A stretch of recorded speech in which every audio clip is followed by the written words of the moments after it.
വാസുദേവ.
Jayashree Mataji repeaters കോഴ്സിന് ചേരുന്നു നാളെ നടക്കുന്നത്. എന്താ റിപ്പീറ്റോ? L1 ഇല്ല, ഇത് കണ്ടിന്യൂ ചെയ്യും. ഇത് L1 ഇനി എത്ര പ്രാവശ്യം അറ്റൻഡ് ചെയ്ത്? എന്താ L1 എത്ര പ്രാവശ്യം അറ്റൻഡ് ചെയ്ത്? 2 പ്രാവശ്യം അറ്റൻഡ് ചെയ്തു. കഴിഞ്ഞു അല്ലേ? ഞാൻ ആദ്യമായിട്ടാ. അത് നല്ലതാ, ഒന്നുകൂടെ റിപ്പീറ്റ് ചെയ്യുന്നത് നല്ലതാ. നമുക്ക് ഒന്നുകൂടെ ഒരു ബേസ് കിട്ടാനൊക്കെ നല്ലതാ. അതിന് ഇന്ന് മണിഭൂഷിത രേവതി മാഡത്തിന്റെ അടുത്ത് പറഞ്ഞാൽ മതിയല്ലോ? അല്ല, പറയണമെന്നില്ല. ഇന്ന് ഇടുവായിരിക്കുമല്ലോ, നാളെ ക്ലാസ് തുടങ്ങുമല്ലയോ. പറയണമെന്നില്ലയോ? അതിനിപ്പോ പ്രത്യേക ലിങ്ക് അല്ലയോ വരുന്നത്? അത് മാതാജി ഇടുമായിരിക്കും. ഇടും.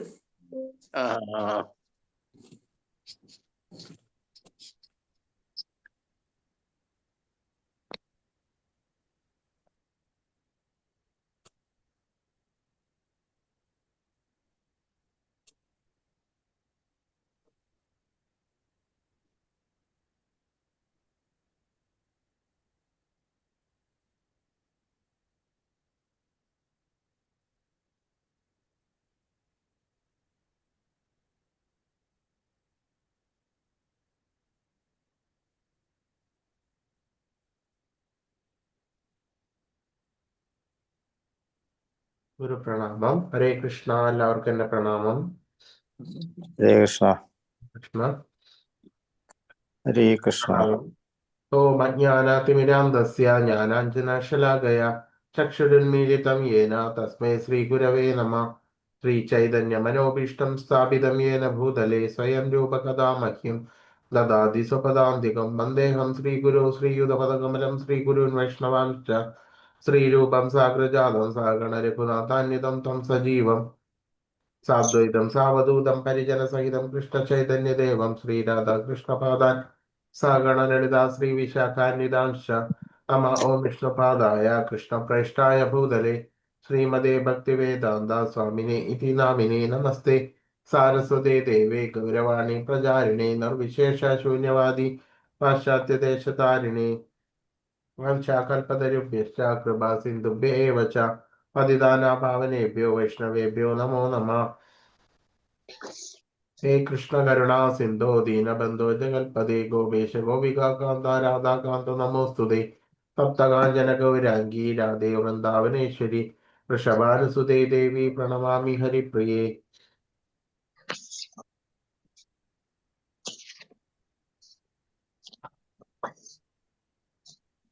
जय श्री कृष्ण चैतन्य प्रभु नित्यानंद श्री अद्वैत गदाधर श्रीवासादि गौर भक्तवृंद.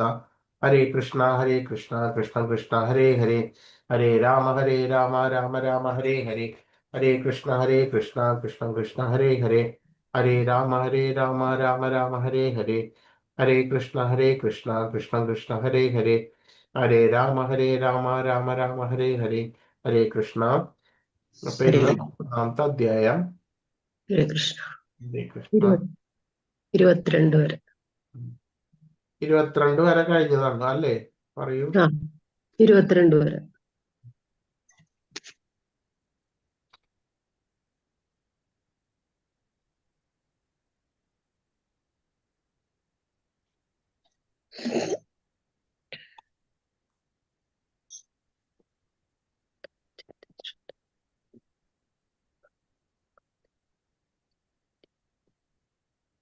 വിധിപൂർവം.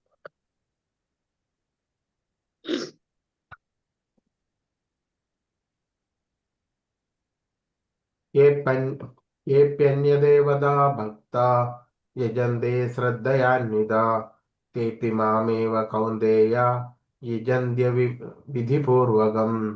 മറ്റ് ദേവന്മാരുടെ ഭക്തന്മാരും വിശ്വാസപൂർവം അവരെ ഉപാസിക്കുന്നവരും വാസ്തവത്തിൽ എന്നെ തന്നെയാണ് ഉപാസിക്കുന്നത് കുന്തിപുത്ര. എന്നാൽ അവരങ്ങനെ ചെയ്യുന്നത് വിധിപ്രകാരമല്ല.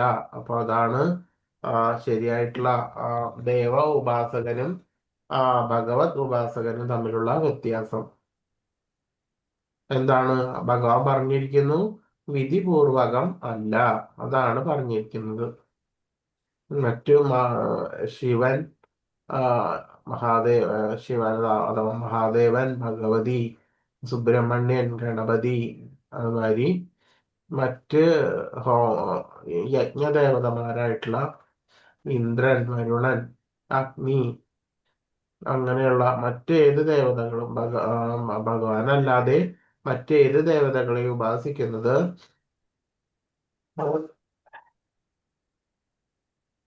എന്താണ്? വിധിപൂർവകം അല്ല, മറിച്ച് എന്താണ് അത് ചെയ്യുമ്പോൾ, ആ ദേവ ഉപാസന ചെയ്യുമ്പോൾ അത് വന്നെത്തുന്നത് ഭഗവാനിൽ തന്നെയാണ്. വിശ്വാസപൂർവം അവരെ ഉപാസിക്കുന്നവരും വാസ്തവത്തിൽ എന്നെ തന്നെയാണ് യജിക്കുന്നത് അഥവാ ഉപാസിക്കുന്നത് കുന്തിപുത്ര. എന്നാൽ അവരങ്ങനെ ചെയ്യുന്നത് വിധിപ്രകാരമല്ല. എന്ന് പറഞ്ഞാല് അങ്ങനെ ചെയ്തു കഴിഞ്ഞിട്ട് ഇപ്പൊ നമ്മൾ എന്ത് പറയുകയാണെങ്കിൽ വളഞ്ഞിട്ട് മൂക്ക് പിടിക്കുന്ന രീതിയാണത്. എന്ന് പറഞ്ഞു കഴിഞ്ഞാല് ഭഗവാനിൽ നിന്നാണ് ഈ ദേവന്മാർക്കെല്ലാം അനുഗ്രഹ ശക്തികളെല്ലാം കിട്ടുന്നത്. അങ്ങനെ വരുമ്പോൾ ആത്യന്തികമായിട്ട് അനുഗ്രഹിക്കുന്നത് ശരിക്കും പറയുകയാണെങ്കിൽ ഭഗവാനാണ്. അപ്പോൾ അവര് ആ ശ്രദ്ധയും നിഷ്ഠയോട് കൂടിയിട്ടും അത്തരത്തിലുള്ള ദേവന്മാരെ ഉപാസിക്കുമ്പോൾ അവർക്ക് അതിന്റെ അനുഗ്രഹം പ്രദാനം ചെയ്യുന്നത് ദേവന്മാരിലൂടെ ഭഗവാനാണ് ആ രീതിയിൽ ചെയ്യുന്നത്. പക്ഷെ അവരങ്ങനെ ചെയ്യുന്നത് വിധിപൂർവകമല്ല എന്ന് പറയുന്നു.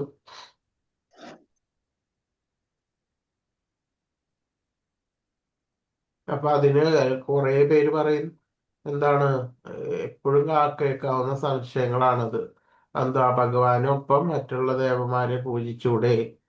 ഭഗവാനും മറ്റുള്ള ദേവതമാരും ഒന്ന് തന്നെയാണോ? ഇത്തരത്തില് പല സംശയങ്ങളുണ്ട്.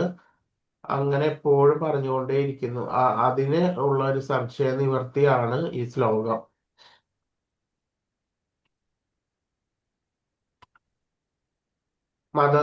മരത്തിന്റെ വേരുകളിലല്ലാതെ കൊമ്പുകളിലോ ഇലകളിലോ മരത്തിനു വേണ്ടി വെള്ളമൊഴിക്കുന്നത് അതെങ്ങനെ ചെയ്യണമെന്ന് അറിയാത്തത് കൊണ്ടാണ്.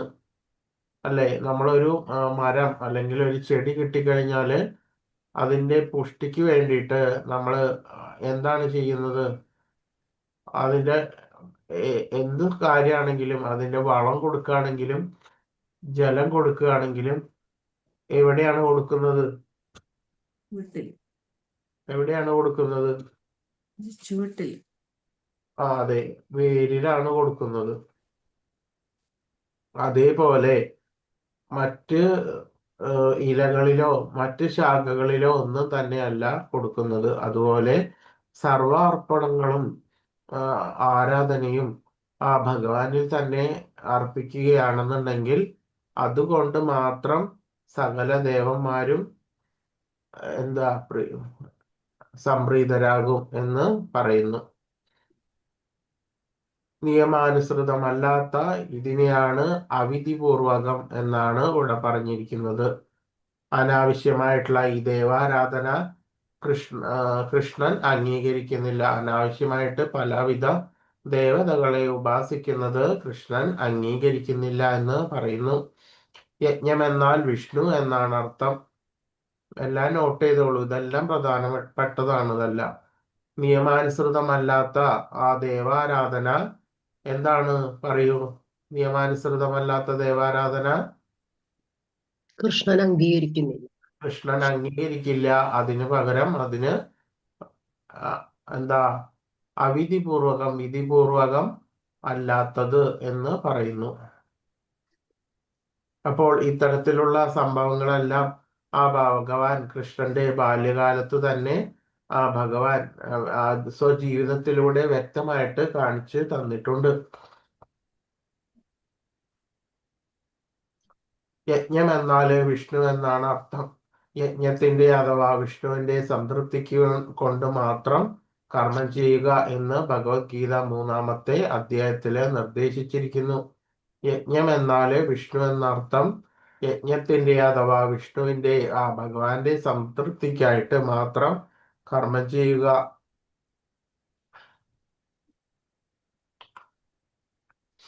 അഹം ഹി സർവയജ്ഞാനാം ഭോക്താം ച പ്രഭുരേവ ച നതു മാമഭി ജാനന്തി തത്വനാദശ്ച തത്വേനാദം ആദശ്ച വന്ദിതേ. സർവയജ്ഞങ്ങളുടെയും ഭോക്താവും നാഥനും ഞാൻ മാത്രമാണ്. ഈ ഒരർത്ഥത്തിലുള്ള ശ്ലോകം വേറെ എവിടെ കാണുന്നുണ്ട് ഭഗവത്ഗീതയിലെ? ശാന്തി 5-ാമത്തെ അധ്യായത്തിൽ കാണുന്നുണ്ട് ഇതേപോലെ തന്നെ. സർവയജ്ഞങ്ങളുടെയും ഭോക്താവും നാഥനും ഞാൻ മാത്രമാണ്. അതുകൊണ്ട് അതായത് ഏതാണ് ആ ശ്ലോകം? അതിനു മുമ്പുള്ളത് ഭോക്താരം യജ്ഞതപസാം സർവലോക മഹേശ്വരം സുഹൃതം സർവഭൂതാനാം ജ്ഞാത്വാമാം ശാന്തി മൃച്ഛതി. ശാന്തി ശ്ലോകം. ആ ശ്ലോകം. അപ്പൊ അതേ അർത്ഥത്തിലുള്ള ഒരു ശ്ലോകാണിത്. സർവയജ്ഞങ്ങളുടെയും ഭോക്താവും നാഥനും ഞാൻ മാത്രമാണ്. അതുകൊണ്ട് എൻ്റെ ഈ യഥാർത്ഥ ദിവ്യപ്രകൃതിയെ മനസ്സിലാക്കാത്തവർക്ക് വീഴ്ചയാണ് ഫലം. അപ്പോൾ ഭഗവാൻ പറഞ്ഞു വച്ചിരിക്കുന്നു സർവയജ്ഞങ്ങളുടെയും എന്ന് പറഞ്ഞാല് എല്ലാ തരത്തിലുള്ള കർമ്മങ്ങളും ആ ഭഗവാനെ സ്മരിച്ചുകൊണ്ടാണ് ചെയ്യേണ്ടത്. അങ്ങനെ വരുമ്പോൾ അത്തരത്തിലുള്ള പ്രവൃത്തി അതീന്ദ്രിയ തലത്തിൽ നടക്കുന്നു. അത്തരത്തിലുള്ള പ്രവൃത്തി യജ്ഞമായിട്ട് മാറുകയും ചെയ്യുന്നു. അതിന്റെ എല്ലാം ഫലം തരുന്ന ആ ഭോക്താവ് ഏത് തരത്തിലുള്ള പ്രവൃത്തിയാണെങ്കിലും ഭഗവാൻ അർപ്പിച്ച് ചെയ്യുമ്പോൾ അതിന്റെ ഫലം തരുന്നത് അത് എവിടേക്കാണ് പോകുന്നത്? ഭഗവാനിലേക്കാണ് പോകുന്നത്. അങ്ങനെ വരുമ്പോൾ ആ ഭോക്താവ് അഥവാ ഭഗവാൻ തന്നെയാണ് പരമ ആസ്വാദകൻ. ആ പ്രവൃത്തിയുടെയും നാഥനും ഭോക്താവും നാഥനും ഞാൻ മാത്രമാണ് എന്ന് ഭഗവാൻ പറയുന്നു. അതുകൊണ്ട് എൻ്റെ ഈ യഥാർത്ഥ ദിവ്യപ്രകൃതിയെ മനസ്സിലാക്കാത്തവർക്ക് വീഴ്ചയാണ് ഫലം. അപ്പോൾ അതിനു പകരം മറ്റ് ദേവാരാധനയോ മറ്റ് രാജസിക താമസിക ആരാധനയിൽ മുഴുകിയിട്ട് ഇപ്പൊ തന്നെ പലതരത്തിലുള്ള ആചാരങ്ങളുണ്ട്. കൗളാചാരം, വാമാചാരം, അങ്ങനെയൊക്കെയുള്ള പലതരത്തിലുള്ള ആചാരങ്ങള് നമുക്ക് ഇവിടെ ഇന്ത്യയിൽ കാണാൻ വേണ്ടിയിട്ട് സാധിക്കും. പക്ഷെ അതൊന്നും വേണ്ട എന്നല്ല പറയുന്നത്. എന്താണ് പറയുന്നത്? അവരുടേതായിട്ടുള്ള ആ പ്രകൃതി, അവരുടെ സ്വപ്രകൃതി എന്താണോ അവര് ചിലപ്പോ മേ ബി രാജസിക താമസിക പ്രകൃതിയിലുള്ളവരായിരിക്കും. അവരോട് പെട്ടെന്ന് ഓടിച്ചെന്നിട്ട് പോയിട്ട് പറയാണ് നിങ്ങൾ ഇത് ചെയ്യുന്നത് തെറ്റാണ്, സാത്വിക രീതിയിലുള്ള ഭഗവാന്റെ യജ്ഞങ്ങളാണ് വേണം ചെയ്യാൻ എന്ന് പറഞ്ഞു കഴിഞ്ഞാല് അവരെന്തു പറയും? അവരൊരിക്കലും അത് അംഗീകരിക്കില്ല. എന്തെന്നാൽ അവര് പലവിധ മുമ്പ് ചെയ്തിരിക്കുന്ന പലവിധ ജന്മങ്ങളിലൂടെ അവര് പൂർവമായിട്ട് സഞ്ചയിച്ചിരിക്കുന്ന ആ കർമ്മത്തിന്റെ ബലത്തിന്റെയും വാസനയുടെയും അടിസ്ഥാനത്തിലാണ് അവര് ഇത്തരത്തിലുള്ള ആചാരങ്ങളെല്ലാം ചെയ്തുകൊണ്ടിരിക്കുന്നത്. അവർക്ക് ആ രീതിയിൽ ചെയ്യുന്നതിനാണ് വാസന. അത് ഒരാള് പെട്ടെന്ന് പോയിട്ട് വേണ്ട പറ്റില്ല എന്ന് പറഞ്ഞാല് അത് അവർക്ക് വൃത്തിയാവില്ല. ആ രീതിയിൽ കൂടെയാണ് അവരുടെ ആരാധന വരുന്നത്. അവർ ഏതെങ്കിലും ഒരു കാലത്ത് ഏതെങ്കിലും ഒരു ജന്മത്ത് അത് തിരിച്ചറിഞ്ഞിട്ട് റിയലൈസ് ചെയ്തിട്ട് അവര് തിരിച്ച് ഉന്നതമായിട്ടുള്ള ആ ഭഗവാന്റെ ദൈവാരാധനയിലേക്ക് ആ ഭഗവാന്റെ ആരാധനയിലേക്ക് വരുന്നു. അതായത് കൃഷ്ണാബോധത്തോടു കൂടിയിട്ടുള്ള ആ ഭക്തിയുത സേവനം, അതാണ് ശരിയായിട്ടുള്ള ഭക്തിയുത സേവനം. അതാണ് ഒരു ഭക്തനെ ശരിയാവണ്ണമുള്ള ഉന്നതമായിട്ടുള്ള ശാശ്വത ലോകത്തിലേക്ക് നയിക്കുന്നത്. അതിലേക്ക് ഏതെങ്കിലും ഒരു ജന്മത്ത് അവർക്ക് വരാൻ സാധ്യത ഉണ്ടായിരിക്കാം. അപ്പോൾ ആ ഭഗവാന്റെ ആ ദിവ്യ പ്രകൃതിയെ മനസ്സിലാക്കാത്തിടത്തോളം കാലം അവർക്ക് എന്താണ് വീഴ്ചയായിരിക്കും ഫലം എന്ന് പറയുന്നു. യാന്തി ദേവവ്രതാൻ ദേവാൻ പിതൃൻ യാന്തി പിതൃവ്രത ഭൂതാനി യാന്തി ഭൂതേജ്യ യാന്തി മധ്യാജിനോപിമാം. ഇതൊക്കെ വളരെ കോമൺ ആയിട്ടുള്ള സംശയങ്ങളാണ് ആൾക്കാർ ഉന്നയിക്കുന്നത്. നിങ്ങൾക്കും സംശയം വരാം. അതേ രീതിയിൽ മറ്റ് ആളുകൾക്കും എപ്പോഴും സംശയം വന്നുകൊണ്ടിരിക്കുന്ന ഭാഗങ്ങളാണ് ഭഗവാൻ ഇതില് നിവർത്തിച്ചു കൊണ്ടുവരുന്നത്. അതിൽ പറയുന്നു, ദേവന്മാരെ ആരാധിക്കുന്നവർ ദേവന്മാരോടൊപ്പം ജനിക്കുന്നു. വളരെ കൃത്യമായിട്ട് പറയുന്നുണ്ട് ഭഗവാൻ. ഏതൊക്കെ ഒരു ദേവനെയാണോ യജിക്കുന്നത് അവരുടേതായിട്ടുള്ള ലോകത്ത് പോയിട്ട് ജനിക്കും. അപ്പോൾ ഈ കാലത്തും പലതരത്തിലുള്ള യജ്ഞങ്ങളിൽ വാസന ഉണ്ടായിട്ട് അഗ്നിഹോത്രാദി സോമയാഗം ഇതെല്ലാം ചെയ്യുന്നവരെ കാണാൻ വേണ്ടിയിട്ട് സാധിക്കും. അത്തരത്തിലുള്ള ആളുകൾ എവിടെ പോയി എത്തും പറയൂ? അതാത് ലോകങ്ങളിൽ. അതാത് സ്വർഗലോകത്തിലാണ് അവരെത്തുന്നത്. അതുപോലെ അതാത് ഉത്കൃഷ്ടമായിട്ടുള്ള ആ യോഗികൾ എവിടെയാണ് എത്തുന്നത്? നിരാകാരമായിട്ട് ഭഗവാനെ യജിക്കുന്ന ആ യോഗികൾ ബ്രഹ്മപദത്തിൽ പോകുന്നു. ഭഗവാന്റെ എക്സ്റ്റൻഷൻ ആയിട്ടുള്ള ബ്രഹ്മപദത്തിൽ പോകുന്നു. മാതിരി പിതൃപൂജകർ എല്ലാ വാവിനും മറ്റേ ഏത് മുഹൂർത്തം ആ പിതൃക്കളെ യജിക്കുവാൻ വേണ്ടിയിട്ട് പ്രത്യേക മുഹൂർത്തങ്ങളുണ്ട്. അതനുസരിച്ച് ആ പിതൃയജ്ഞം ചെയ്യുന്നവൻ, അതായത് ശ്രാദ്ധം ചെയ്യുന്നവർ കൃത്യമായിട്ട് അവരെവിടെയാണ് പോകുന്നത്? പിതൃക്കളുടെ ലോകത്തിലേക്ക് എത്തുന്നു. അതേപോലെ തന്നെ പലതരത്തിലുള്ള ദേവന്മാരെ യജിക്കുന്നവർ അവരുടെ അതാത് ലോകങ്ങളിലേക്ക് എത്തുന്നു.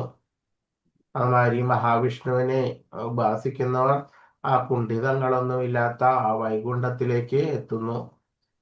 ഭൂതപ്രേതാദികളെ ഉപാസിക്കുന്നവരാകട്ടെ അവരോടൊപ്പമായിരിക്കും ജനിക്കുക. അപ്പോൾ പലതരത്തിലുള്ള മാർഗങ്ങൾ, ഭൂതപ്രേതാദികളെ ഉപാസിക്കുവാനുള്ള മാർഗങ്ങൾ പല ഗ്രന്ഥങ്ങളിലും പല രീതിയിലും കണ്ടേക്കാം. അത് ആ രീതിയിൽ വാസനയുള്ളവർ അതിലായിരിക്കും അവരുടെ ശ്രദ്ധ വരുന്നത്. അവർ ആ രീതിയിൽ ഉപാസിച്ചിട്ട് ആ ഭൂതപ്രേതാദികളുടെ പാതാള ലോകം, അധമ ലോകങ്ങളിലേക്ക് എത്തുന്നു.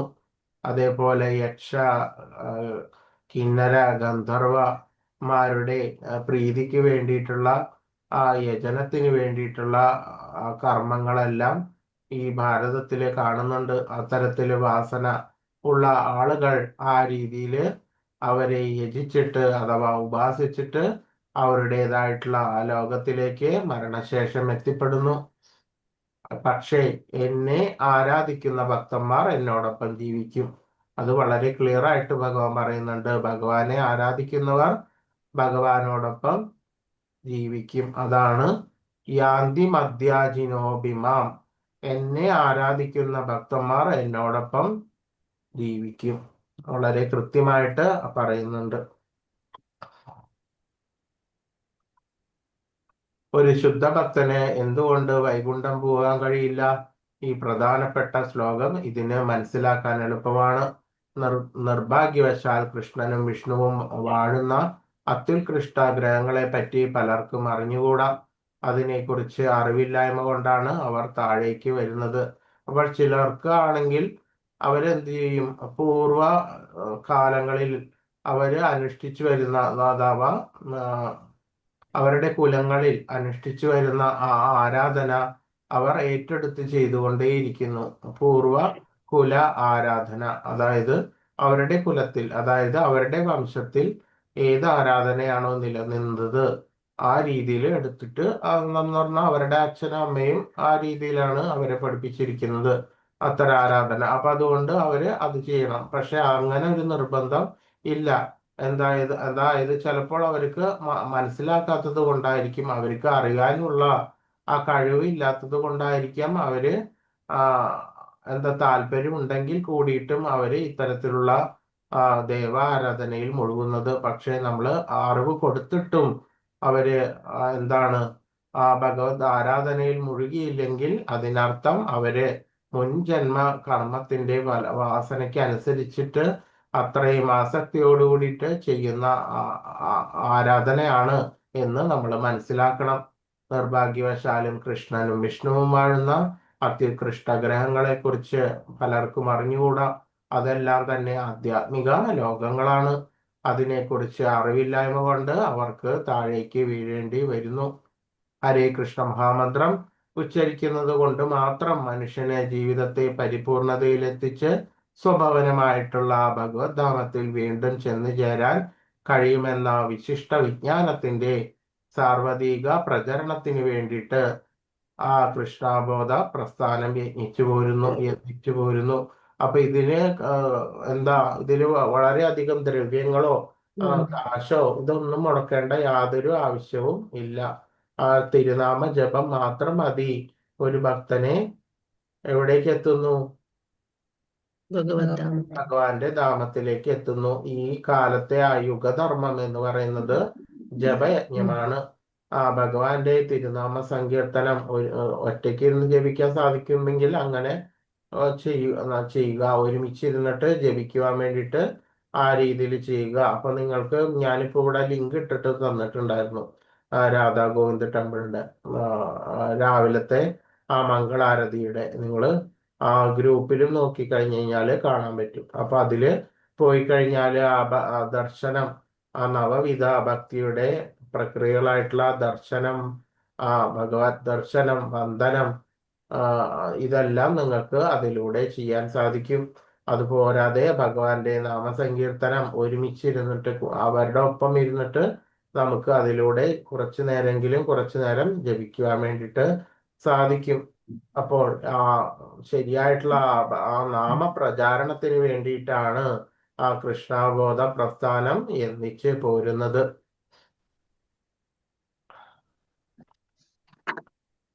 അടുത്തത് പത്രം പുഷ്പം ഫലം തോയം യോമേ ഭക്ത്യാ പ്രയച്ഛതി തദഹം ഭക്തിബഹൃതം അസ്നാമി പ്രയതാത്മന. ഇതെല്ലാം വളരെ ഇമ്പോർട്ടന്റ് ആയിട്ടുള്ള ശ്ലോകങ്ങളാണ് ഇതെല്ലാം. അപ്പൊ പിന്നെ എന്താണ് പറയുന്നത്?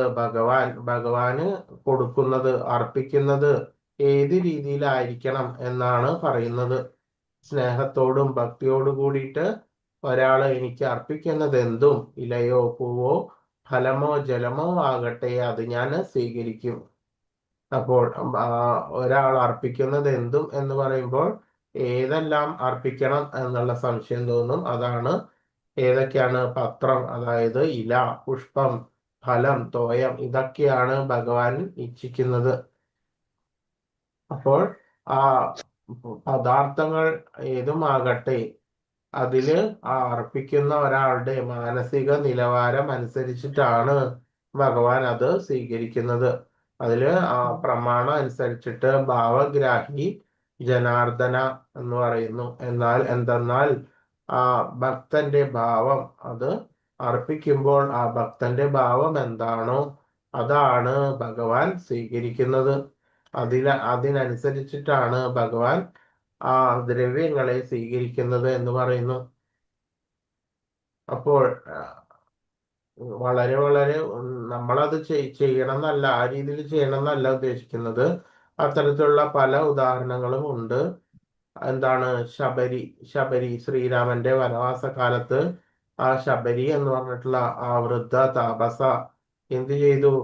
എല്ലാ ദിവസവും കാട്ടിലെ കനികളെല്ലാം എടുത്തിട്ട് ഒരു ഇലയില് എടുത്തിട്ട് ഭഗവാൻ വരുന്നത് നോക്കിയിട്ടിരിക്കും എല്ലാ ദിവസവും.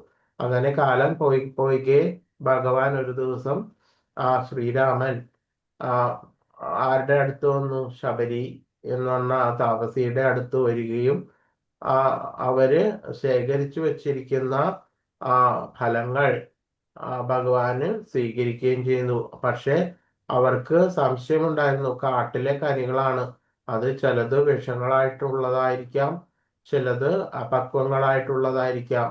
എങ്കിൽ പോലും അവരെന്ത് ചെയ്തു? അവരോരോന്ന് തിന്നിട്ട് അത് രുചിച്ചു നോക്കിയിട്ടാണ് അത് ഭഗവാന് കൊടുത്തത്. പക്ഷെ ആ രീതിയിൽ കൊടുക്കണം എന്നല്ല ഉദ്ദേശിക്കുന്നത്. എന്നാലും ആ താപസി, ആ വൃദ്ധ താപസിയായിട്ടുള്ള ആ ശബരിയുടെ ഭാവം ഭഗവാൻ അംഗീകരിച്ചിരിക്കുന്നു. അതാണ് ഭാവഗ്രാഹി ജനാർദ്ദന. നിങ്ങള് പത്രം, പുഷ്പം, ഫലം, തോയം, തോയം എന്ന് പറഞ്ഞാല് ജലം, ഏതൊക്കെ തന്നെ ആയാലും വളരെ ശ്രദ്ധയോടുകൂടിയിട്ടും ഭഗവാന് അർപ്പിച്ചു കഴിഞ്ഞാല് അത് ഭഗവാൻ സ്വീകരിക്കുന്നു. കൃഷ്ണാബോധത്തിൽ ഉറച്ചു നിൽക്കുകയും അതീന്ദ്രിയ പ്രേമഭക്തിപൂർവം ഭഗവത് സേവനത്തിൽ ഏർപ്പെടുകയുമാണ് വേണ്ടത്. ഈ പ്രക്രിയ അനായാസവും പരമദരിദ്രർക്കും യാതൊരു യോഗ്യതയും ഇല്ലാത്തവർക്ക് പോലും അവിശ്വാസത്തോടെ അനുഷ്ഠിക്കാവുന്നതാണ്. അപ്പോൾ ആ ജപം വളരെ നല്ല രീതിയിൽ, ആ ക്വാളിറ്റി ആയിട്ടുള്ള ആ ജപം നിങ്ങൾക്ക് ചെയ്യാൻ വേണ്ടി സാധിക്കും. അതുപോലെ തന്നെ ഇതിലൊന്നും യാതൊരു കാശും പലതരത്തിലുള്ള ദ്രവ്യങ്ങളെല്ലാം വേണമെന്ന് ഭഗവാൻ പറഞ്ഞിട്ടില്ല. അപ്പോൾ അതിനനുസരിച്ചിട്ട് ദരിദ്രർക്കാണെങ്കിലും അനായാസവും വളരെ ലളിതവുമായിട്ടൊക്കെ ചെയ്യാൻ വേണ്ടിയിട്ട് സാധിക്കുന്നതാണ് ഇത്തരത്തിലുള്ള പ്രക്രിയകളെല്ലാം തന്നെ. ഒരിലയോ പഴമോ അല്പം ജലമോ നിഷ്കപടമായിട്ടുള്ള സ്നേഹത്തോടു കൂടിയിട്ട് ഭഗവാന് സമർപ്പിക്കുക. അവിടുന്ന് സന്തോഷത്തോടെ അത് കൈക്കൊള്ളും. ഇത് നിഷ്പ്രയാസം ചെയ്യാവുന്നതാണ്. ഇത്തരം ഈ ജലവും പഴമോ പുഷ്പമോ ഇതെല്ലാം തന്നെ ഭഗവാന്റേതാണ്. ശരിയാ, ആത്യന്തികമായിട്ട് നോക്കുകയാണെങ്കിൽ സർവ ജീവജാലങ്ങളും സർവ പദാർത്ഥങ്ങളും ഭഗവാന്റേതാണ്. ഭഗവാന് പക്ഷെ അതല്ല പ്രതീക്ഷ. എന്താണ്? നമ്മളുടെ ആ ഭാവം, നമ്മൾ കൊടുക്കുന്ന ആ ശ്രദ്ധ, അതിലാണ് ഭഗവാന്റെ നോട്ടം ഇരിക്കുന്നത്. അതനുസരിച്ചിട്ടാണ് ഭഗവാൻ ഈ പദാർത്ഥങ്ങൾ സ്വീകരിക്കുന്നത്. അവിടുന്ന് സന്തോഷത്തോടെ അത് കൈക്കൊള്ളുന്നു. ഇത് നിഷ്പ്രയാസം ചെയ്യാവുന്നതാണ്. പ്രേമപൂർവമായിട്ടുള്ള സേവനം മാത്രമേ കൃഷ്ണൻ ആവശ്യപ്പെടുന്നുള്ളൂ. തന്റെ ഭക്തൻ തരുന്ന കൊച്ചു പൂവും കൂടിയിട്ട് ഭഗവാൻ സ്വീകരിക്കുന്നു. ഭക്തിയില്ലാത്തവന്റെ ഒരു ഉപഹാരവും ഭഗവാൻ കൈക്കൊള്ളുന്നില്ല. അതായത് മറ്റുള്ളവരെ കാണിക്കുവാൻ വേണ്ടിയിട്ട് പൊതുജന മധ്യത്തിൽ ഇരുന്നു കൊണ്ടിട്ട് വളരെ വലിയ വലിയ ദ്രവ്യങ്ങൾ, വളരെ ഉയർന്ന കാശ് ചെലവുള്ള ദ്രവ്യങ്ങളെല്ലാം മറ്റുള്ളവരെ കാണിക്കുവാൻ വേണ്ടിയിട്ട് കപടഭക്തിയോടുകൂടിയിട്ട് ചെയ്യുന്ന തരത്തിലുള്ള ആ പ്രക്രിയ ഭഗവാൻ അംഗീകരിക്കുന്നില്ല. അത്തരത്തിലുള്ള ഒരു ഉപഹാരവും അദ്ദേഹം കൈക്കൊള്ളുന്നില്ല. കായ്കനികൾ, ധാന്യങ്ങൾ, പഴം, പാൽ, വെള്ളം എന്നിവയാണ് മനുഷ്യർക്ക് ചേരുന്ന ആഹാരം എന്ന് കൃഷ്ണൻ തന്നെ ഇവിടെ വിധിച്ചിരിക്കുന്നു. അപ്പോൾ ആ ഭഗവാൻ പറഞ്ഞു, പത്രം, പുഷ്പം, ഫലം, തോയം, ഈ തരം വസ്തുക്കളാണ് സാധാരണ മനുഷ്യന്മാർ ഉപയോഗിക്കുന്നത്. ആ മനുഷ്യർ ഉപയോഗിക്കുന്ന വസ്തുക്കളാണ് ഭഗവാന് കൊടുക്കുവാൻ വേണ്ടിയിട്ട് ഭഗവാൻ പറഞ്ഞിട്ടുള്ളൂ. അപ്പോൾ അതുകൊണ്ട് തന്നെ എന്തായിരിക്കും ആ കായ്കനികൾ, മറ്റു ഫ്രൂട്ട്സ്, ധാന്യങ്ങൾ, പഴം, പാല്, ഇത്തരത്തിലുള്ള ഉത്തമ വസ്തുക്കളായിരിക്കണം ഒരു ഭക്തൻ ഉപയോഗിക്കേണ്ടത്. ഭഗവാന് നിവേദിച്ചതിന് ശേഷമാണ് അത് ഉപയോഗിക്കേണ്ടത്.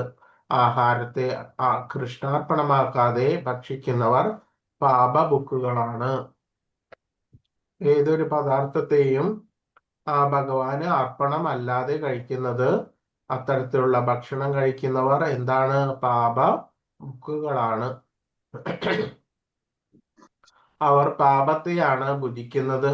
നിവേദ്യം ഉണ്ടാക്കുന്നതിലും വിളമ്പുന്നതിലും കൃഷ്ണൻ അർപ്പിക്കുന്നതിലും മുഖ്യമായി ശ്രദ്ധിക്കേണ്ട കാര്യം ഇതാണ്. ഇവയൊക്കെ തന്നെയും അനുഷ്ഠിക്കേണ്ടത് കൃഷ്ണപ്രേമത്തോടെയായിരിക്കണം. ഭഗവാൻ ഓരോ ഇന്ദ്രിയത്തിനും മറ്റുള്ളവരുടെ പ്രവൃത്തി കൂടി ചെയ്യാൻ കഴിവുണ്ട്. തന്നെ പറ്റി കൃഷ്ണൻ സ്വയം വിവരിക്കുന്നതിനെ വ്യാഖ്യാനം ഒന്നും കൂടാതെ സ്വീകരിക്കുന്ന ഭക്തന് മാത്രമേ നിരപേക്ഷ സത്യത്തിന് ഭക്ഷിക്കുവാനും ആസ്വദിക്കാനും സാധിക്കുമെന്ന് മനസ്സിലാക്കുകയുള്ളൂ. അപ്പോൾ ഭഗവാൻ പറയുന്നത് എന്തോ അത് കൃത്യമായിട്ട് യാതൊരു ഉപാധി ഭേദങ്ങളൊന്നും കൂടാതെ അംഗീകരിക്കുക എന്നതാണ് ഭക്തന്റെ നില. അടുത്ത ശ്ലോകം. യത് കരോഷി യദസ്നാഹി യജ്ജുഹോഷി ദദാസി യത് തത്തപസ്യസി കൗന്ദേയ തത്കുരുഷ്വമദർപ്പണം. നീ എന്ത് ചെയ്യുന്നുവോ, എന്ത് നിവേദിക്കുന്നുവോ, എന്ത് ഭക്ഷിക്കുന്നുവോ, എന്ത് ദാനം ചെയ്യുന്നുവോ, ഏതൊക്കെ തരത്തിലുള്ള നിയത കർമ്മങ്ങളാണോ നമ്മൾ ചെയ്തുകൊണ്ടിരിക്കുന്നത്, എന്താണ് ഭക്ഷിക്കുന്നത്, എന്ത് ഭഗവാന് നിവേദിക്കുന്നുവോ, എന്തൊക്കെയാണ് നമ്മൾ മറ്റുള്ള ആളുകൾക്ക് ദാനം ചെയ്യുന്നത്, ഇതെല്ലാം തന്നെ എന്തൊക്കെ തരത്തിലുള്ള തപശ്ചര്യകൾ, ഏകാദശി, മറ്റ് അതേ അനുസരിച്ചിട്ടുള്ള മറ്റു വ്രതങ്ങൾ, ചാതുർമാസ്യം, ഇത്തരത്തിലുള്ള പല തരത്തിലുള്ള വ്രതങ്ങൾ, ഇതെല്ലാം തന്നെ എന്തൊക്കെയാണോ നമ്മൾ ചെയ്യുന്നത് അതൊക്കെ തന്നെയും ഭഗവാന് അർപ്പിച്ചിട്ട് ചെയ്യുക, അതാണ് വേണ്ടത്.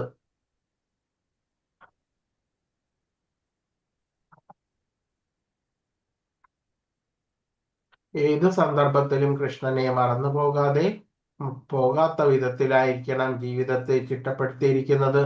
അത് ഓരോ മനുഷ്യന്റെയും കടമയാണ്. അപ്പോൾ നമ്മൾ ഓരോ കർമ്മങ്ങൾ, ഓരോ ചെറിയ ചെറിയ ലളിതമായിട്ടുള്ള ഓരോ പ്രവൃത്തികളും മനുഷ്യന് ഒരിക്കലും പ്രവൃത്തി എടുക്കാതെ മുന്നോട്ട് നീങ്ങുവാൻ സാധിക്കുകയില്ല. അതുകൊണ്ട് തന്നെ ഓരോ ചെറിയ പ്രവൃത്തികളാണെങ്കിൽ പോലും അത്തരത്തിലുള്ള പ്രവൃത്തിയിൽ ഭഗവാനെ മറന്നു പോകാത്ത വിധത്തിലായിരിക്കണം നമ്മുടെ ജീവിതത്തിനെ ചിട്ടപ്പെടുത്തുന്നത്. നമ്മൾക്ക് സ്നാനം ചെയ്യേണ്ടതുണ്ട്. ആ സ്നാനം ചെയ്യണ സമയത്ത് എന്ത് വേണം?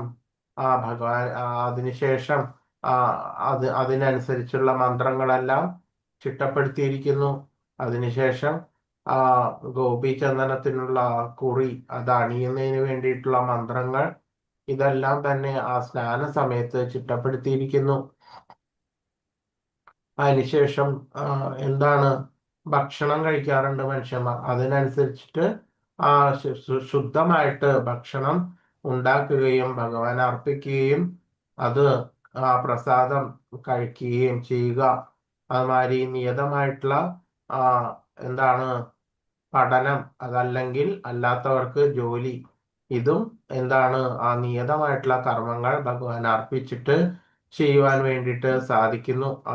അതേപോലെ നമുക്ക് വരുന്ന ഓരോ പദാർത്ഥങ്ങൾ, ഭോഗ്യങ്ങൾ, പല വിഷയങ്ങൾ, അതായത് ഇപ്പോ എന്താണ് വാഹനം, ചിലർക്കാണെങ്കിൽ എന്താണ് ലാപ്ടോപ്പ്, കമ്പ്യൂട്ടർ, അങ്ങനെ എന്തൊക്കെ എന്തൊക്കെ പദാർത്ഥങ്ങളാണോ അതെല്ലാം തന്നെ ഭഗവാന്റെ സേവനത്തിന് വേണ്ടിയിട്ട് നമ്മൾ ഉപയോഗിക്കുക. നമ്മൾക്ക് വന്നു ചേരുന്ന വസ്ത്രങ്ങൾ, വില കൂടിയ വസ്ത്രങ്ങൾ, അത്തരത്തിലുള്ള പദാർത്ഥങ്ങൾ എല്ലാം തന്നെ നമ്മൾ ഉപേക്ഷിക്കേണ്ടതായിട്ടുള്ള കാര്യമില്ല.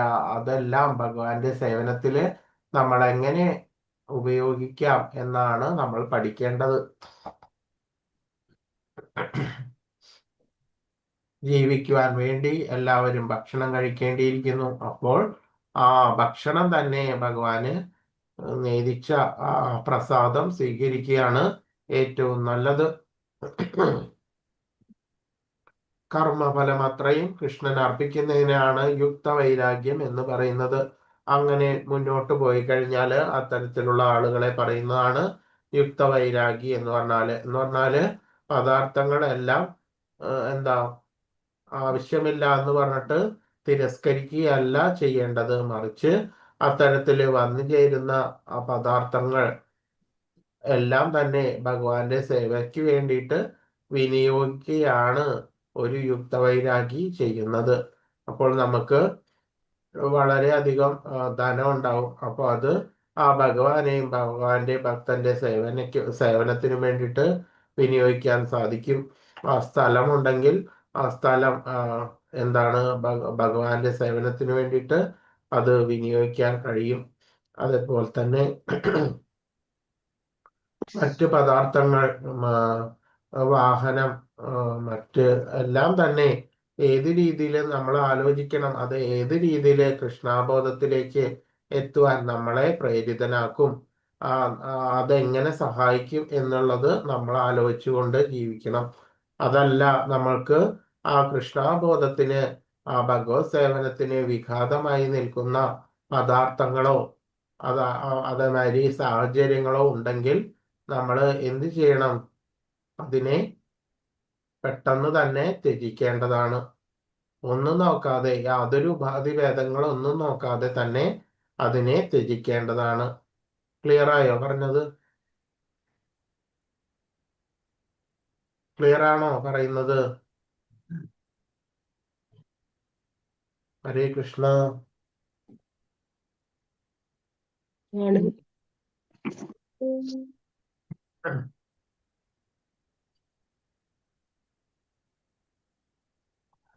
ഭഗവത് സേവനത്തിൽ തികച്ചും ഒഴുകിയ ഒരു പരമഭക്തൻ ചിലപ്പോൾ വേദവിധികൾക്കെതിരായി പ്രവർത്തിക്കുന്നത് പോലെ തോന്നിയേക്കാമെങ്കിലും വാസ്തവത്തിൽ അങ്ങനെയല്ല. അപ്പോൾ നമ്മൾ ഏത് രീതിയിൽ കൃഷ്ണാബോധം ചെയ്യണം എന്ന് പറഞ്ഞാല് അതിന് എന്താ ശാസ്ത്രവിധി പ്രകാരവും ഉത്തമമാരായിട്ടുള്ള എന്താണ് കൃഷ്ണാബോധത്തിൽ മുഴുകിയിട്ടുള്ള ആ സീനിയർ ഡിവോട്ടീസിന്റെയും ആ ഗുരുക്കന്മാരുടെയും നിർദ്ദേശം അനുസരിച്ചിട്ട് വേണം ഓരോ പ്രവർത്തികളും മുന്നേറുവാൻ വേണ്ടിയിട്ട്. അല്ലാതെ തോന്നിയ പടിയിട്ട് ഒന്നും ചെയ്യാൻ വേണ്ടിയിട്ട് സാധിക്കുകയില്ല.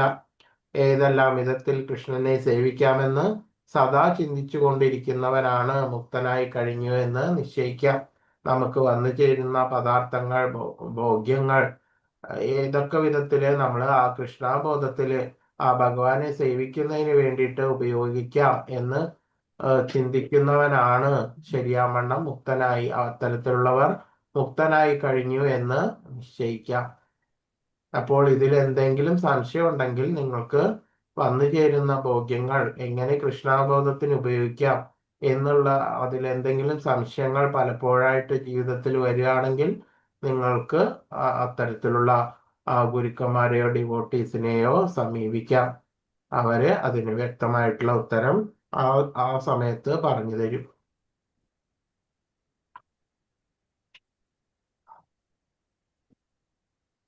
ശുഭാശുഭഫലൈരേവം മോക്ഷസേ കർമ്മബന്ധനേ സന്യാസയോഗയുക്താത്മാ വിമുക്തോ മാമുപൈഷ്യസി. ഇങ്ങനെ കർമ്മബന്ധങ്ങളിൽ നിന്നും തജ്ജന്യമായിട്ടുള്ള ഗുണദോഷ ഫലങ്ങളിൽ നിന്നും നിനക്ക് സ്വതന്ത്രനാകാം. പരിത്യാഗം എന്ന തത്വം ഉൾക്കൊണ്ട് എന്നിൽ മനസ്സുറപ്പിച്ച് വിമുക്തനായി നിനക്ക് എന്നെ പ്രാപിക്കാം. അപ്പോൾ ഇത്തരത്തിലുള്ള യുക്തവൈരാഗ്യത്തോടു കൂടിയിട്ട് മുന്നോട്ട് പോകുമ്പോൾ ആ കർമ്മബന്ധങ്ങളിൽ നിന്നെല്ലാം ഒഴിഞ്ഞ് എന്താണ് ആ കാലുഷ്യങ്ങളെല്ലാം അകന്ന് ആ അതീന്ദ്രിയ തലത്തിലായിരിക്കും ആ തരത്തിലുള്ള യുക്തവൈരാഗ്യയുടെ പ്രവർത്തനം. അപ്പോൾ ആ തജ്ജന്യമായിട്ടുള്ള ഗുണദോഷ ഫലങ്ങളിൽ നിന്നെല്ലാം തന്നെ സ്വതന്ത്രമായിട്ട് പരിത്യാഗം എന്നായിട്ടുള്ള ആ തത്വമാണ് ഉൾക്കൊള്ളുന്നത്. എല്ലാം തന്നെ ഭഗവാന് സേവനത്തിനായിട്ട് വേണ്ടിയിട്ട് ഉപയോഗിക്കുക. അതല്ലാതെ കിട്ടുന്ന പദാർത്ഥം ത്യജിക്കുക എന്നല്ല അതിനർത്ഥം. കിട്ടിയ പദാർത്ഥങ്ങളെല്ലാം ഭഗവത് സേവനത്തിന് വേണ്ടിയിട്ട് ഉപയോഗിക്കുക. പക്ഷേ ഭഗവത് സേവനത്തിന് വേണ്ടിയിട്ട് വിഘാതമായിട്ട് നിൽക്കുന്ന ഏതൊരു തരത്തിലുള്ള വിഷയങ്ങളോ ഭോഗങ്ങളോ എല്ലാം തന്നെ പെട്ടെന്ന് തന്നെ അത് ത്യജിക്കേണ്ടതും ആണ്. അപ്പോൾ അതിലെന്തെങ്കിലും സംശയം വരുന്നുണ്ടെങ്കിൽ നിങ്ങൾക്ക് ശിക്ഷാഗുരു, നിങ്ങളുടെ ഗുരുക്കന്മാരോ സീനിയർ ഡിവോട്ടീസിനെയോ സമീപിച്ചിട്ട് നിങ്ങൾക്ക് സംശയം ചോദിക്കാം. ആ പരിത്യാഗം എന്ന തത്വം ഉൾക്കൊണ്ട് അത് മനസ്സിലുറപ്പിച്ച് വിമുക്തനായിട്ട് ഭഗവാനെ പ്രാപിക്കാൻ സാധിക്കുന്നു.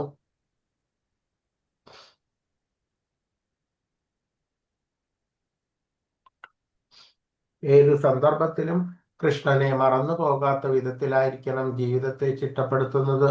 അത് ഓരോ മനുഷ്യന്റെയും കടമയാണ്. ജീവിക്കാൻ വേണ്ടി എല്ലാവരും ഭക്ഷണം കഴിക്കേണ്ടിയിരിക്കുന്നു. അത് ഭഗവാൻ കൃഷ്ണന് നേദിച്ച ആഹാരം സ്വീകരിക്കുകയാണ് എപ്പോഴും ഉത്തമം. കർമ്മഫലം അത്രയും കൃഷ്ണൻ അർപ്പിക്കുന്നതിനെയാണ് യുക്തവൈരാഗ്യം എന്ന് പറയുന്നത്. മുക്തി എന്താണെന്ന് ഇവിടെ വ്യക്തമാക്കുന്നു. മുക്തി എന്നാല് ബ്രഹ്മജ്യോതിസിൽ ലയിക്കുകയല്ല, മറിച്ച് ഭഗവത് ധാമം പോവുകയാണ് ചെയ്യുന്നത്. ഒരു ഭക്തൻ ഈ രീതിയിൽ മുന്നോട്ട് പോവുകയാണെങ്കിൽ ബ്രഹ്മജ്യോതിസിൽ ലയിക്കുകയല്ല ചെയ്യുന്നത്, മറിച്ച് ആ ഭഗവത് ധാമത്തിലേക്ക് ലയിക്കുകയാണ് ചെയ്യുന്നത്. നമ്മൾ ആ മഹാമന്ത്രം ജപിക്കുമ്പോൾ അതിന്റെ അന്തരാർത്ഥം എന്ന് പറയുന്നത് ആ ഭഗവാന്റെ സേവനത്തിൽ നമ്മളെ ഉൾപ്പെടുത്തണമേ എന്നുള്ള രീതിയിലുള്ള പ്രാർത്ഥനയാണ്. അപ്പോൾ അതനുസരിച്ച് ആ ഭഗവാന്റെ ധാമത്തിൽ ഭഗവാന്റെ നിത്യസേവകനായിട്ട് കഴിയുക എന്നതാണ് അതിന്റെ ആത്യന്തികമായിട്ടുള്ള ഫലം.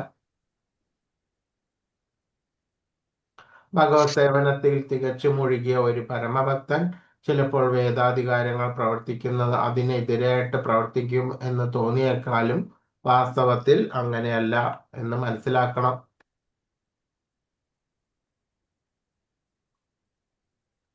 സമൂഹം സർവഭൂതേഷു തമേ ദ്വേഷേസ്തി ന പ്രിയ യേ ഭജന്തി തുമാം ഭക്ത്യാ മയിതേ തേഷു ചാപ്യഹം.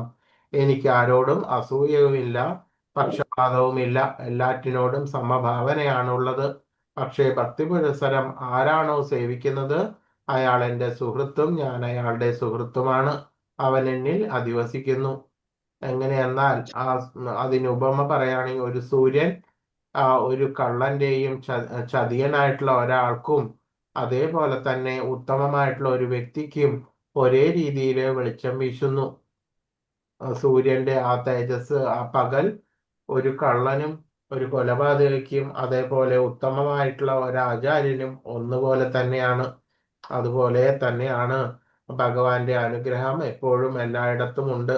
പക്ഷേ അത് നമ്മൾ തിരിച്ചറിയാത്തത് ഓരോരുത്തരുടെ ഉപാധിഭേദങ്ങൾക്കനുസരിച്ചിട്ടാണ്. ഒരു വളരെ ഉന്നതനായിട്ടുള്ള ഒരു ആചാര്യൻ കൃഷ്ണബോധത്തോട് കൂടി ഉള്ള ഒരു ഭക്തന് ആ ഭഗവാന്റെ കരുണ വളരെ വേഗത്തിൽ തിരിച്ചറിയാൻ സാധിക്കുന്നു. പക്ഷേ ഒരു എന്താ രജോ ഗുണ തമോ ഗുണികൾക്ക് അത്ര തന്നെ അത് സാധിച്ചു എന്ന് വരണമെന്നില്ല. അപ്പോൾ അതിനാണ് ആ ശരിയായിട്ടുള്ള നാമജപം ചെയ്തിട്ട് ആ കാലുഷ്യമാർന്നിട്ടുള്ള ബോധം അതിനെ മാറ്റിയിട്ട് ശരിയായിട്ടുള്ള കൃഷ്ണബോധം മനസ്സിൽ ഉദിക്കുമ്പോഴാണ് ശരിയായിട്ടുള്ള പരമജ്ഞാനം കിട്ടുന്നത്. അതായത് മുക്താവസ്ഥയുടെ പരിപൂർണതയിലാണ് നമ്മൾക്ക് ശരിയായിട്ടുള്ള ഭഗവാന്റെ സ്ഥിതി ഭഗവാൻ കാണിച്ചു തരുന്നത്.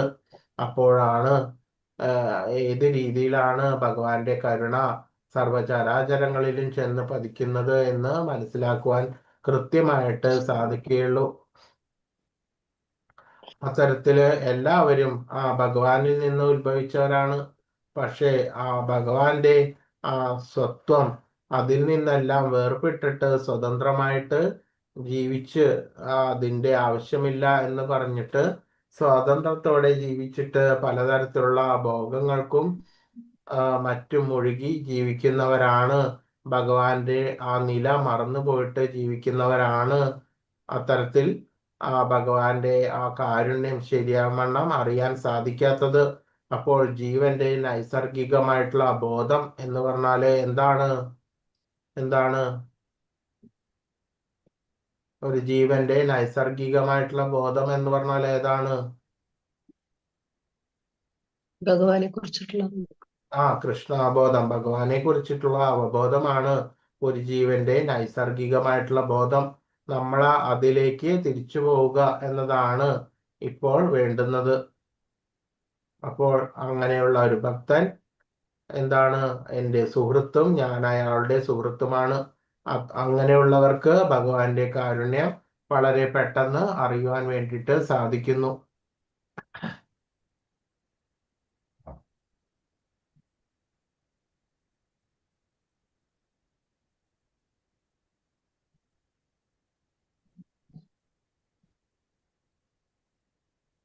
താൻ ചൊരിയുന്ന മഴവെള്ളം ഭൂമിയിലോ കുന്നിൻപുറത്തോ വെള്ളത്തിലോ ചെന്ന് വീഴുന്നത് ഓർക്കാറില്ല. മഴവെള്ളം പല സ്ഥലത്തുമാണ് ചെന്ന് ചേരുന്നത്. എങ്കിലും ഭക്തന്മാരിൽ ഭഗവാനും സവിശേഷ താല്പര്യമുണ്ട്. ഇപ്പോൾ ഭഗവാന്റെ കാരുണ്യം സർവത്ര പരന്നിരിക്കുന്നു. എങ്കിലും ആ ഭക്തന്മാർക്കാണ് വളരെ വ്യക്തമായിട്ട് അത് മനസ്സിലാക്കാൻ സാധിക്കുന്നത്. പരസ്പര കൈമാറ്റത്തിൻ്റെതാണ് ഈ ബന്ധം. അപ്പൊ ഭഗവാൻ പറയുന്നുണ്ട്, ഞാൻ ഭക്തനിലും ഭക്തൻ എന്നിലും സ്ഥിതി ചെയ്യുന്നു എന്ന് പറയുന്നുണ്ട്. അതെന്തുകൊണ്ടാണ്?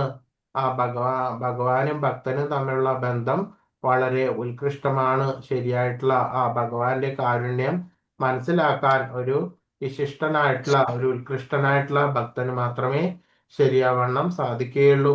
പരസ്പര കൈമാറ്റത്തിൻ്റെതാണ് ഈ ബന്ധം. ഏ യഥാമാം പ്രപദ്യന്തേ താം തദൈവ ഭജാമ്യഹം. എനിക്ക് സ്വയം സമർപ്പിക്കുന്നവരെ ഞാൻ അതേ വിധത്തില് രക്ഷിക്കുന്നു എന്ന് ഭഗവാൻ വാഗ്ദാനം ചെയ്തു തന്നിരിക്കുകയാണ്. എന്നാൽ സ്വയമേവ ഭഗവാനെ മുഴുവനുമായിട്ടും ആത്മസമർപ്പണം ചെയ്യുന്നവരെ അതേ വിധത്തിൽ തന്നെ ഭഗവാൻ അവരുടെ രക്ഷയ്ക്ക് എത്തുന്നു. വിശുദ്ധാവസ്ഥയിലുള്ള ജീവാത്മാക്കളത്രേ ഭക്തന്മാർ. അപ്പോൾ അവരുടെ നില, അവരുടെ പ്രവർത്തനം എല്ലാം തന്നെ അതീന്ദ്രിയ അഥവാ വിശുദ്ധമായിട്ടുള്ള സ്ഥിതിയിലായിരിക്കും. ആ വിശുദ്ധ അവസ്ഥയിലുള്ള ജീവാത്മാക്കളാണ് ഭക്തന്മാർ. ഭക്തന്മാരുടെ ഭക്തനാണ് ഭഗവാൻ എന്ന് പറയുന്നു. അത് നോട്ട് ചെയ്തോളൂ. അപ്പോൾ നമ്മൾക്ക് എങ്ങനെയാണ് ആ പൂർണ്ണ സമർപ്പണം ഉണ്ടായിരിക്കുന്നത്, അത്രയും അതിലേറെ തന്നെയും ആ ഭഗവാൻ ഇത്തരത്തിലുള്ള ഭക്തന്മാരുടെയും സേവകനായിട്ടാണ് വരുന്നത്. അതാണ് ഭക്തന്മാരുടെയും ഭക്തനാണ് ഭഗവാൻ. ഭഗവാൻ ഒരു കൽപ്പവൃക്ഷമാണ്. അതിൽ നിന്ന് ആരെന്ത് നേടാൻ ആഗ്രഹിക്കുന്നുവോ അത് ലഭിക്കും. ഭഗവാന് പലതരത്തിലുള്ള ഭോഗങ്ങളോ സുഖങ്ങളോ ഏതൊക്കെ തന്നെയും ഭഗവാന്റെ മുന്നിൽ നിന്ന് പ്രാർത്ഥിച്ചു കഴിഞ്ഞാല് അത് ഭഗവാൻ കൊടുക്കും. പക്ഷേ നമ്മിൽ നിന്ന് ഭഗവാൻ അതല്ല ആഗ്രഹിക്കുന്നത്. ആ ശരിയാവണ്ണം ഉള്ള ആ മുക്താവസ്ഥയിലേക്ക് എങ്ങനെയെങ്കിലും ആ മുക്താവസ്ഥയിലേക്ക് എത്തിച്ചേർന്ന് ഭഗവാന്റെ ധാമത്തിലേക്ക് ഓരോ ജീവാത്മാവും എത്തണം എന്നാണ് ഭഗവാന്റെ ആഗ്രഹം. ബദ്ധനായിട്ടുള്ള ആ ജീവാത്മാവിന്റെ പ്രവർത്തനം രണ്ടു വിധത്തിലാണ്. ഒന്ന് ബദ്ധാവസ്ഥയിലും മറ്റേത് മൗലിക ആയിട്ടുള്ള അവസ്ഥയിലും. ചിലപ്പോൾ കൃഷ്ണാബോധസ്ഥനായിട്ടുള്ള ഒരു മനുഷ്യൻ സാമൂഹികവും രാഷ്ട്രീയമായിട്ടുള്ള ഹീനമെന്ന് ഗണിക്കപ്പെടുന്ന ഒരു പ്രവൃത്തി ചെയ്തെന്ന് വരാം. ആ ക്ഷണികങ്ങളായിട്ടുള്ള പതനം അയാളെ അനർഹനാക്കി കളയുന്നില്ല.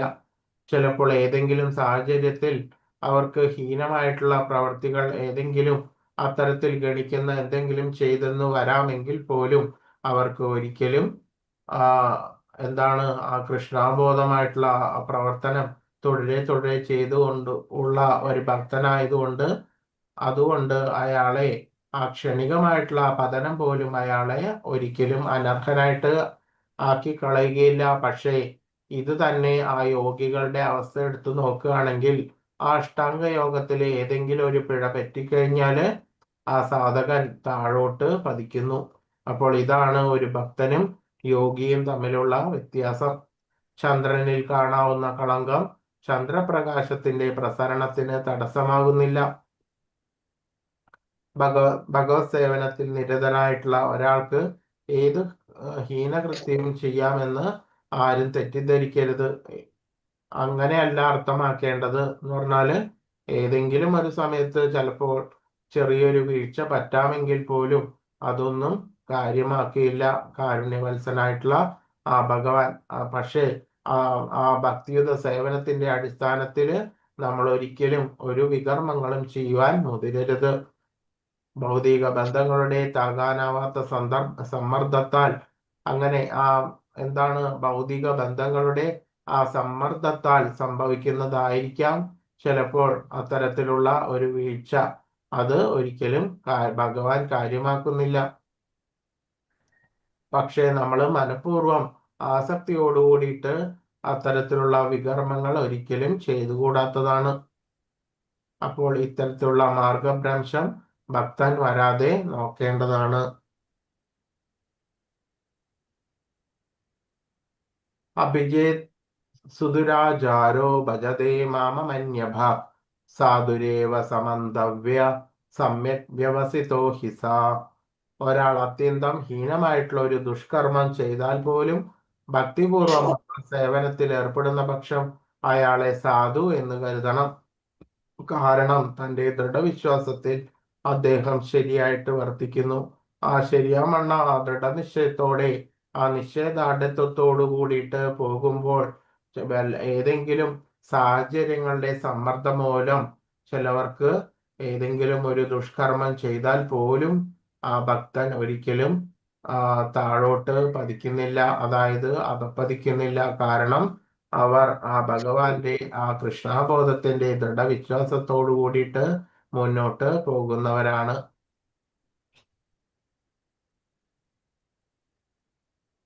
ക്ഷിപ്രം ഭവതി ധർമാത്മാ ശാശ്വശാന്തി നിഗച്ഛതി കൗന്ദേയ പ്രതിജാനീഹി നമേ ഭക്ത പ്രണശ്യതി. അവർ വേഗത്തിൽ ധാർമ്മികനായിട്ട് തീർന്ന് ശാശ്വതമായിട്ടുള്ള ശാന്തി നേടുന്നു.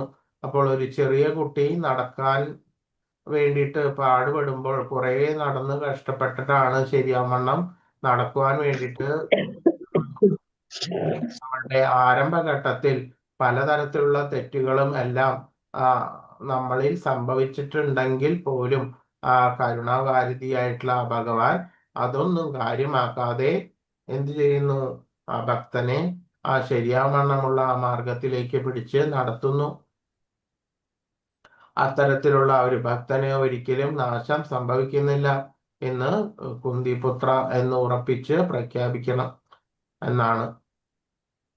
അങ്ങനെയുള്ള ഭക്തന്മാർക്ക് ഒരിക്കലും നാശം സംഭവിക്കില്ല.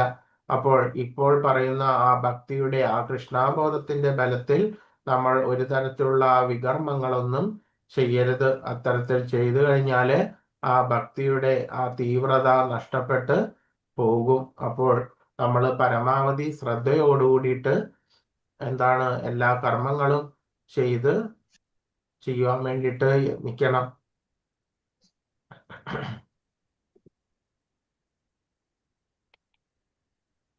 ഹീനകൃത്യങ്ങൾ കരുതിക്കൂട്ടിയോ അല്ലാതെയോ ചെയ്യുന്ന ഒരാളെങ്ങനെ ഒരു ശുദ്ധഭക്തനാകും? അപ്പോൾ ചിലപ്പോൾ സാഹചര്യത്തിന്റെ സമ്മർദ്ദം മൂലമായിരിക്കും അത്തരത്തിൽ ഏതെങ്കിലും ഒരു അവസ്ഥയിൽ കൂടി ഭക്തന് പോകേണ്ടി വരിക. ഭക്തൻ സ്വഹൃദയത്തിൽ ഭഗവാനെ പ്രതിഷ്ഠിക്കുമ്പോൾ അതിലെ പാപമാലിന്യങ്ങളെല്ലാം സ്വാഭാവികമായിട്ടും തേഞ്ഞു മാഞ്ഞു പോകും. നോട്ട് ചെയ്തുള്ളൂ, ഭക്തൻ സ്വഹൃദയത്തിൽ ഭഗവാനെ പ്രതിഷ്ഠിക്കുമ്പോൾ അപ്പോൾ നമ്മളുടെ ആ ശരീരം തന്നെയാണ് എന്ത് ക്ഷേത്രമാക്കി വെക്കേണ്ടത്. അങ്ങനെ ചെയ്താല് ആ പാപമാലിന്യങ്ങളെല്ലാം സ്വാഭാവികമായിട്ടും തേഞ്ഞു മാഞ്ഞ് പോകുന്നു. നിരന്തരമായിട്ടുള്ള ഭഗവത് ധ്യാനം ആ ഭക്തനെ പരിശുദ്ധനാക്കുന്നു. അപ്പോൾ ശരിയായിട്ടുള്ള തിരുനാമ ജപം ആ ഭഗവാന്റെ സ്മരണ നിരന്തരമായിട്ട് നിരർഗളമായിട്ട് സംഭവിക്കാൻ ഇടയാക്കുന്നു. ആ ജപം തന്നെയാണ് അതിന്റെ ആത്യന്തികമായിട്ടുള്ള തലത്തിൽ ധ്യാനമായിട്ട് വരുന്നത്. നിരന്തരമായിട്ടുള്ള ഭഗവത് സ്മരണ കൊണ്ട് ഭക്തന്റെ ഹൃദയത്തിൽ ശുദ്ധീകരണ പ്രക്രിയ നടന്നു പോരുന്നു. ഹരേ കൃഷ്ണ കൃഷ്ണ കൃഷ്ണ ഹരേ ഹരേ, ഹരേ രാമ രാമ രാമ ഹരേ ഹരേ എന്ന മന്ത്രോച്ചാരണം നിലയ്ക്കാതെ തുടർന്ന് ചെയ്താൽ മാത്രം മതിയാകും യാദൃച്ഛികമായിട്ടുള്ള വീഴ്ചകളിൽ നിന്ന് ഭക്തനെ അത് രക്ഷിക്കുന്നു.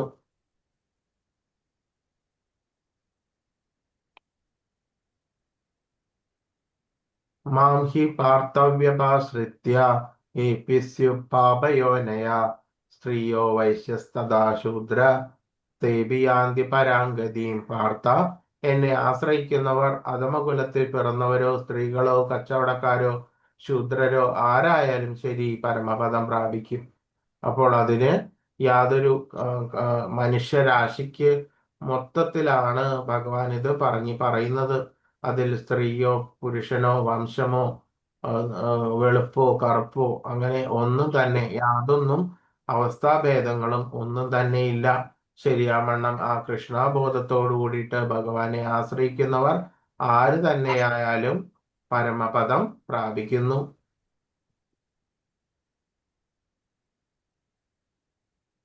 ഭഗവത് സേവനത്തെ സംബന്ധിച്ചിടത്തോളം ആ സാമൂഹ്യമായിട്ടുള്ള ഉച്ചനീചസ്ഥിതി ഒന്നും ബാധകമല്ല എന്ന് കൃഷ്ണൻ ഇതിൽ കൂടെ വ്യക്തമാക്കുന്നു. എല്ലാവരും പരമപദപ്രാപ്തിക്ക് അർഹരാണ്. ഭക്തനായുള്ള ആ സമ്പർക്കം ആ ശ്വാപജന്മാരായിട്ടുള്ള ആ ചണ്ടാലന്മാരെ പോലും വിശുദ്ധീകരിക്കുമെന്ന് ഭഗവത് വചനം.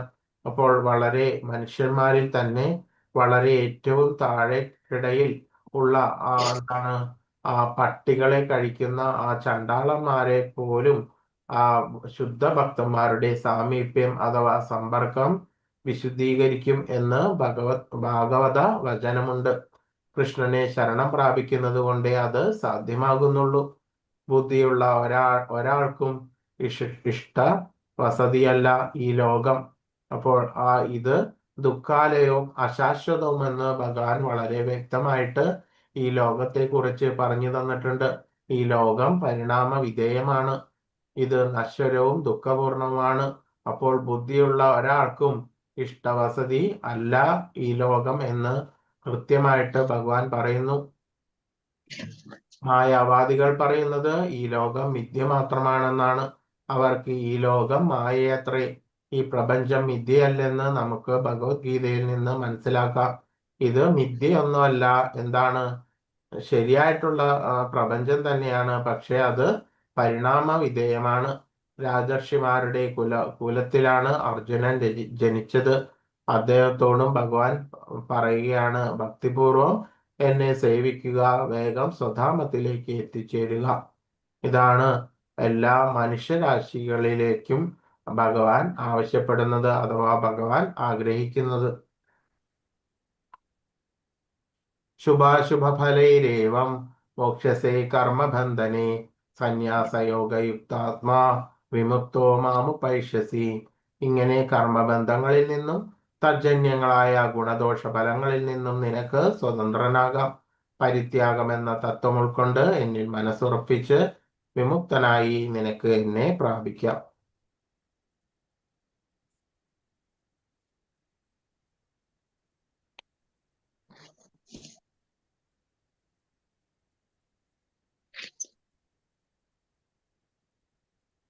കിം പുനർബ്രഹ്മണ പുണ്യ ഭക്തോ ഭക്ത രാജർഷയസ്തദാ അനിത്യമസുഖം ലോകമിമം പ്രാപ്യ ഭജസ്വമാം. അപ്പോൾ പുണ്യാത്മാക്കളായിട്ടുള്ള ബ്രാഹ്മണരുടെയും ഭക്തരുടെയും രാജർഷികളുടെയും കഥ പറയാനുണ്ടോ? അനിത്യവും ദുഃഖപൂർണമായിട്ടുള്ള ഈ ലോകത്തിൽ പിറന്നവർ എന്റെ ഭക്തിയുത സേവന നിരതരാകുന്നു. അങ്ങനെ ആ ഭഗവത് ഭക്തന്മാർ വളരെ കൃത്യമായിട്ടുള്ള ശാസ്ത്രങ്ങൾ മനസ്സിലാക്കിയിട്ട് പ്രേമഭക്തി സേവന നിരതരാകുന്നു. മന്മനാ ഭവ മദ്ഭക്ത മദ്യാജീ മാം നമസ്കുരു മാമേ വൈശ്യസി യുക്തൈവ ആത്മാനം മത്പരായണ. എന്നിൽ തന്നെ മനസ്സുറപ്പിക്കുക, ഭക്തനാവുക, എന്നെ ആരാധിക്കുകയും പ്രണമിക്കുകയും ചെയ്യുക. എന്നിൽ തന്നെ പൂർണ്ണമായും മുഴുകിയിരിക്കുന്നത് കൊണ്ട് നീ തീർച്ചയായും എന്നെ പ്രാപിക്കും. വളരെ ഇമ്പോർട്ടന്റ് ആയിട്ടുള്ള ഒരു ശ്ലോകമാണ്. ഇതാണ് കൃഷ്ണാവബോധത്തിന്റെ അടിസ്ഥാനം. എന്നെ മനസ്സുറപ്പിക്കുക, എന്റെ ഭക്തനാവുക, എന്നെ ആരാധിക്കുകയും പ്രണമിക്കുകയും ചെയ്യുക. ഇതാണ് ആ നവവിധ ഭക്തിയിൽ നമ്മൾ കാണുന്നത്. അത് തന്നെ ആ പരിപൂർണമായിട്ടും ഭഗവാനിൽ മുഴുകിയിരിക്കുകയാണെന്നുണ്ടെങ്കിൽ തീർച്ചയായും ആ ഭഗവാന്റെ ധാമത്തിലേക്ക് എത്തുന്നു.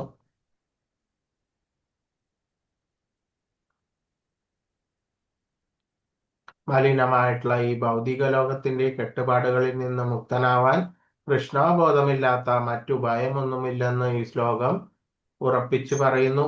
കൃഷ്ണനെയും കൃഷ്ണന്റെ മനസ്സിനും തമ്മിൽ വ്യത്യാസമില്ല. വെറും ഒരു മനുഷ്യനല്ല, കൃഷ്ണൻ പരമസത്യമാണ്. അദ്ദേഹവും മനസ്സും ആത്മാവും എല്ലാം തന്നെ ആ ഭഗവാന്റെ ഒന്നാണ്. ചിലർ കൃഷ്ണനെ ഒളിപ്പിക്കുകയാണ്. ഭഗവാന്റെ വ്യക്തിത്വത്തെ അദ്ദേഹത്തിന്റെ ശരീരത്തിൽ നിന്നോ മനസ്സിൽ നിന്നോ വിഭജിക്കുകയാണ്. കൃഷ്ണനെ കുറിച്ചുള്ള പൂർണ്ണമായിട്ടുള്ള അജ്ഞാനമാണിത്. തികച്ചും പരിശുദ്ധി നേടാത്തവർ നിരാകാര ബ്രഹ്മജ്യോതിസിലും സ്ഥാനീയ പരമാത്മാവിലും ആകൃഷ്ടരായി പോകുന്നു. എന്നാൽ ശുദ്ധഭക്തൻ നേരിട്ട് ഭഗവാനെ സേവിക്കുന്നു. കംസൻ കൃഷ്ണൻ തന്നെ കൊല്ലാൻ വരുന്ന ഭയക്രാന്തൻ. അങ്ങനെയുള്ള മരണം നമ്മെ സഹായിക്കില്ല. പ്രേമഭക്തി പുരസരമാകണം ആ ഭഗവാനെ സ്മരിക്കുന്നത്. വിഗ്രഹത്തിന് മുന്നിൽ തല കുനിക്കുകയും തന്റെ ശരീരത്തെയും മനസ്സിനെയും കർമ്മങ്ങളെയും എല്ലാം കൃഷ്ണാർപ്പണമാക്കി തീർക്കുകയും വേണം. കൃഷ്ണകഥകളുടെ ശ്രവണം, കീർത്തനം മുതലായ 9 നവവിധ ഭക്തി പ്രക്രിയകളിൽ ഏർപ്പെടണം. ഹരേ കൃഷ്ണ കൃഷ്ണ കൃഷ്ണ ഹരേ ഹരേ, ഹരേ രാമ രാമ രാമ ഹരേ ഹരേ. ഇങ്ങനെ ചെയ്തിട്ട് ഭക്തി സേവനത്തോടു കൂടിയിട്ട് മുന്നോട്ട് പോകേണ്ടതാണ്. ഹരേ കൃഷ്ണ. വാഞ്ചാ കൽപതരുഭ്യശ്ച കൃപാസിന്ധുഭ്യേവ ച പതിതാനാം പാവനേഭ്യോ വൈഷ്ണവേഭ്യോ നമോ നമ. അനന്തകോടി വൈഷ്ണവേഭ്യോ നമ. ശ്രീല പ്രഭുപാദ് കി ജയ്. ഹരേ കൃഷ്ണ. നിങ്ങൾക്ക് ഈ ടോപ്പിക്കിൽ എന്തെങ്കിലും സംശയം ഉണ്ടെങ്കിൽ ചോദിക്കാം.